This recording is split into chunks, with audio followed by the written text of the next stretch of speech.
अध्याय 2 दार्शनिक और नैतिक शिक्षाओं के लिए मंच तैयार करता है जो भगवद गीता के केंद्र में है। यह अध्याय हमें सभी दुखों और हृदय की कमजोरियों को त्यागने के लिए कहता है, क्योंकि ये बंधन का मुख्य कारण है जो इस भौतिक संसार में पुनर्जन्म का कारण बनते हैं। अर्जुन के कायरता के विषय में कृष्ण अर्जुन संवाद संजय बोले। उस प्रकार करुणा से व्याप्त और आंसुओं से पूर्ण तथा व्याकुल नेत्रों वाले शोकयुक्त उस अर्जुन के प्रति भगवान मधुसूदन ने यह वचन कहा। श्री भगवान बोले, हे अर्जुन, तुझे इस असमय में यह मोह किस हेतु से प्राप्त हुआ? क्योंकि न तो यह श्रेष्ठ पुरुषों द्वारा आचरित है, न स्वर्ग को देने वाला है और न कीर्ति को करने वाला ही है। इसीलिए हे अर्जुन, नपुंसकता को मत प्राप्त हो, तुझमें यह उचित नहीं जान पड़ती। हे परंतप, हृदय की तुच्छ दुर्बलता को त्याग कर युद्ध के लिए खड़ा हो जा। अर्जुन बोले, हे मधुसूदन, मैं रणभूमि में किस प्रकार बाणों से भीष्म पितामह और द्रोणाचार्य के विरुद्ध लड़ूंगा? क्योंकि हे अरिसूदन, वे दोनों ही पूजनीय हैं, इसलिए इन महानुभाव गुरुजनों को न मारकर मैं इस लोक में भिक्षा का अन्न भी खाना कल्याणकारक समझता हूं, क्योंकि गुरुजनों को मारकर भी इस लोक में रुधिर से सने हुए अर्थ और कामरूप भोगों को ही तो भोगूंगा। हम यह भी नहीं जानते कि हमारे लिए युद्ध करना और न करना, इन दोनों में से कौन सा श्रेष्ठ है, अथवा यह भी नहीं जानते कि उन्हें हम जीतेंगे या हमको वे जीतेंगे।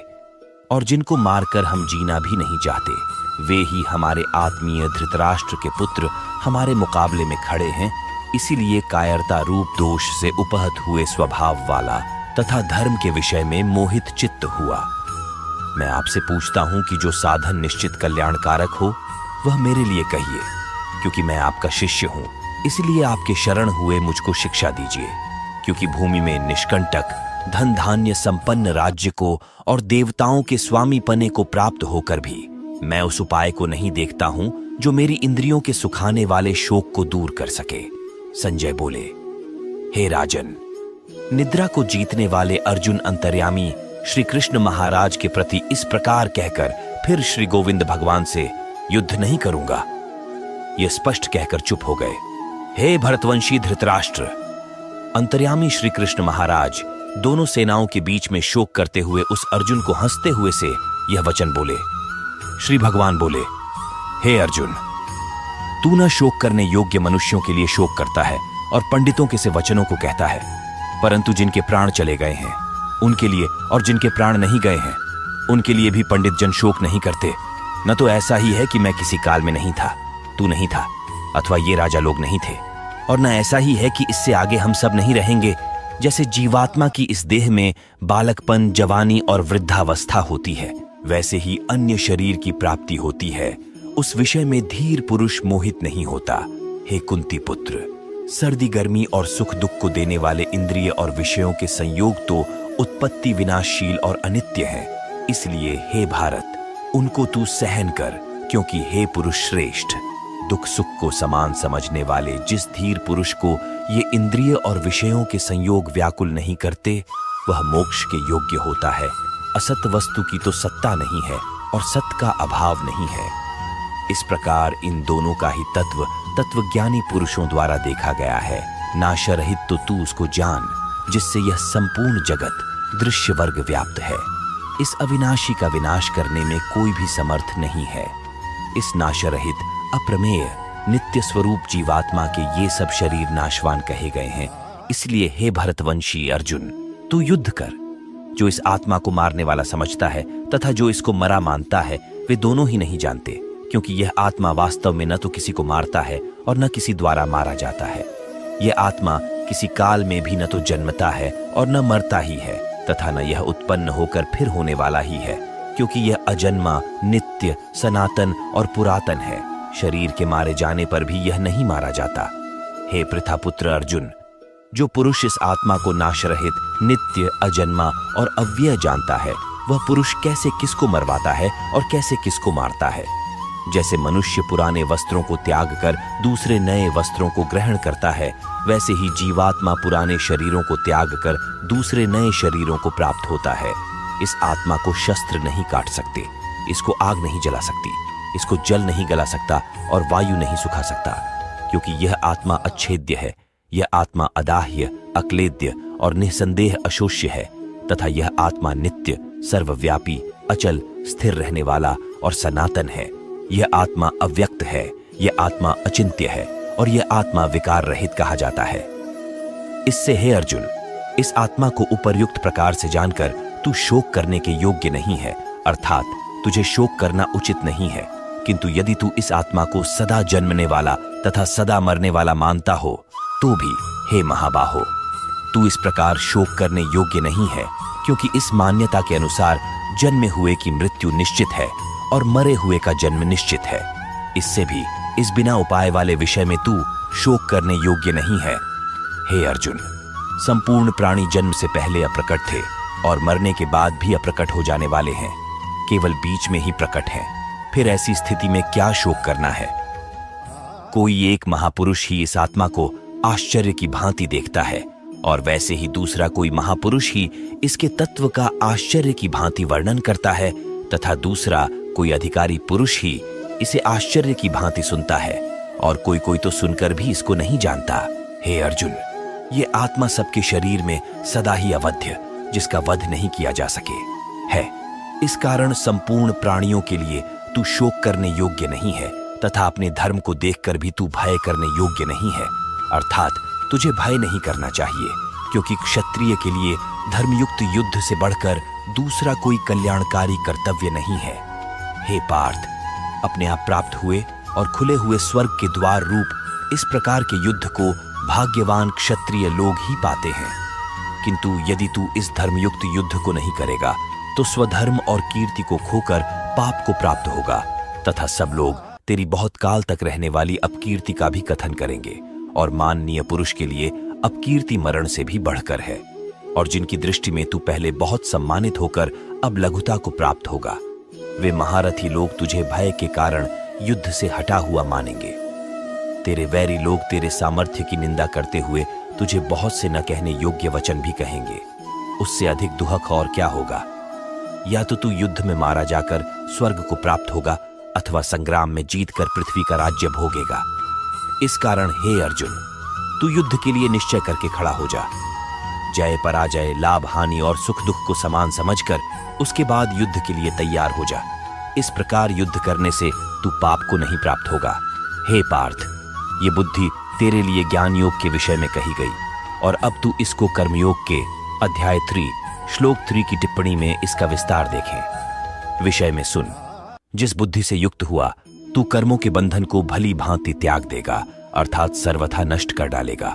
इस कर्मयोग में आरंभ का अर्थात बीज का नाश नहीं है और उल्टा फल रूप दोष भी नहीं है, बल्कि इस कर्मयोग रूप धर्म का थोड़ा सा भी साधन जन्म मृत्यु रूप महान भय से रक्षा कर लेता है। हे अर्जुन, इस कर्मयोग में निश्चयात्मिका बुद्धि एक ही होती है, किंतु अस्थिर विचार वाले विवेकहीन सकाम मनुष्यों की बुद्धियां निश्चय ही बहुत भेदों वाली और अनंत होती हैं। हे अर्जुन, जो भोगों में तन्मय हो रहे हैं, जो कर्म फल के प्रशंसक वेद वाक्यों में ही प्रीति रखते हैं, जिनकी बुद्धि में स्वर्ग ही परम प्राप्य वस्तु है और जो स्वर्ग से बढ़कर दूसरी कोई वस्तु ही नहीं है, ऐसा कहने वाले हैं, वे अविवेकी जन इस प्रकार की जिस पुष्पित अर्थात दिखाऊ शोभायुक्त वाणी को कहा करते हैं, जो कि जन्म रूप कर्म फल देने वाली एवं भोग तथा ऐश्वर्य की प्राप्ति के लिए नाना प्रकार की बहुत सी क्रियाओं का वर्णन करने वाली है। उस वाणी द्वारा जिनका चित्त हर लिया गया है, जो भोग और ऐश्वर्य में अत्यंत आसक्त हैं, उन पुरुषों की परमात्मा में निश्चयात्मिका बुद्धि नहीं होती। हे अर्जुन, वेद उपर्युक्त प्रकार से तीनों गुणों के कार्य रूप समस्त भोगों एवं उनके साधनों का प्रतिपादन करने वाले हैं। इसलिए तू उन भोगों एवं उनके साधनों में आसक्तिहीन, हर्ष शोकादि द्वंद्वों से रहित नित्य वस्तु परमात्मा में स्थित योग अप्राप्त की प्राप्ति का नाम योग है। क्षेम प्राप्त वस्तु की रक्षा का नाम क्षेम है। को न चाहने वाला और स्वाधीन अंतःकरण वाला हो। सब ओर से परिपूर्ण जलाशय के प्राप्त हो जाने पर छोटे जलाशय में मनुष्य का जितना प्रयोजन रहता है, ब्रह्म को तत्व से जानने वाले ब्राह्मण का समस्त वेदों में उतना ही प्रयोजन रह जाता है। तेरा कर्म करने में ही अधिकार है, उसके फलों में कभी नहीं। इसलिए तू कर्मों के फल हेतु मत हो तथा तेरी कर्म न करने में भी आसक्ति न हो।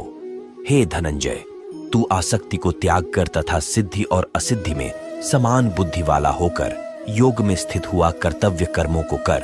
समत्व, जो कुछ भी कर्म किया जाए उसके पूर्ण होने और न होने में तथा उसके फल में संभाव रहने का नाम समत्व है, ही योग कहलाता है। इस समत्व रूप बुद्धियोग से सकाम कर्म अत्यंत ही निम्न श्रेणी का है। इसलिए हे धनंजय, तू समबुद्धि में ही रक्षा का उपाय ढूंढ, अर्थात बुद्धियोग का ही आश्रय ग्रहण कर, क्योंकि फल के हेतु बनने वाले अत्यंत दीन हैं। समबुद्धियुक्त पुरुष पुण्य और पाप दोनों को इसी लोक में त्याग देता है, अर्थात उनसे मुक्त हो जाता है। इससे तू समत्व रूप योग में लग जा। यह समत्व रूप योग ही कर्मों में कुशलता है, अर्थात कर्मबंध से छूटने का उपाय है। क्योंकि समबुद्धि से युक्त ज्ञानी जन कर्मों से उत्पन्न होने वाले फल को त्याग कर जन्म रूप बंधन से मुक्त हो निर्विकार परम पद को प्राप्त हो जाते हैं। जिस काल में तेरी बुद्धि मोहरूपी दलदल को भली भांति पार कर जाएगी, उस समय तू सुने हुए और सुनने में आने वाले इस लोक और परलोक संबंधी सभी भोगों से वैराग्य को प्राप्त हो जाएगा। भांति भांति के वचनों को सुनने से विचलित हुई तेरी बुद्धि जब परमात्मा में अचल और स्थिर ठहर जाएगी, तब तू योग को प्राप्त हो जाएगा, अर्थात तेरा परमात्मा से नित्य संयोग हो जाएगा। अर्जुन बोले, हे केशव, समाधि में स्थित परमात्मा को प्राप्त हुए स्थिर बुद्धि पुरुष का क्या लक्षण है? वह स्थिर बुद्धि पुरुष कैसे बोलता है, कैसे बैठता है और कैसे चलता है?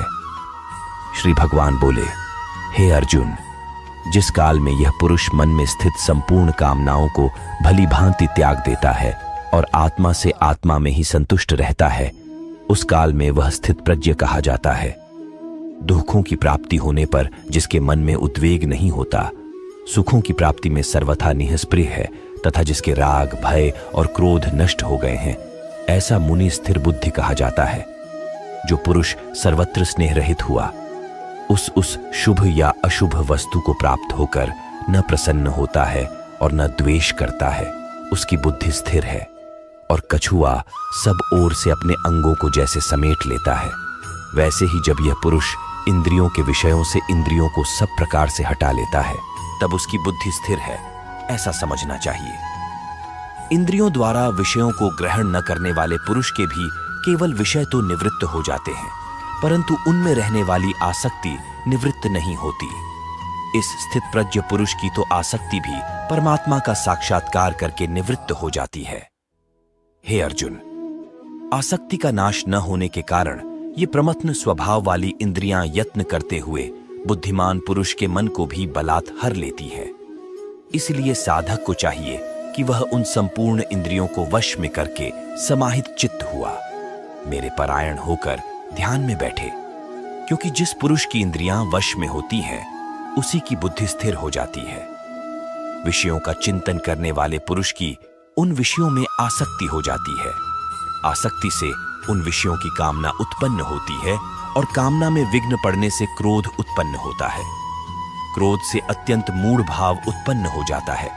मूढ़ भाव से स्मृति में भ्रम हो जाता है।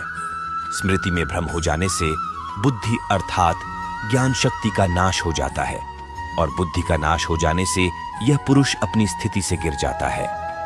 परंतु अपने अधीन किए हुए अंतःकरण वाला साधक अपने वश में की हुई राग द्वेष रहित इंद्रियों द्वारा विषयों में विचरण करता हुआ अंतःकरण की प्रसन्नता को प्राप्त होता है।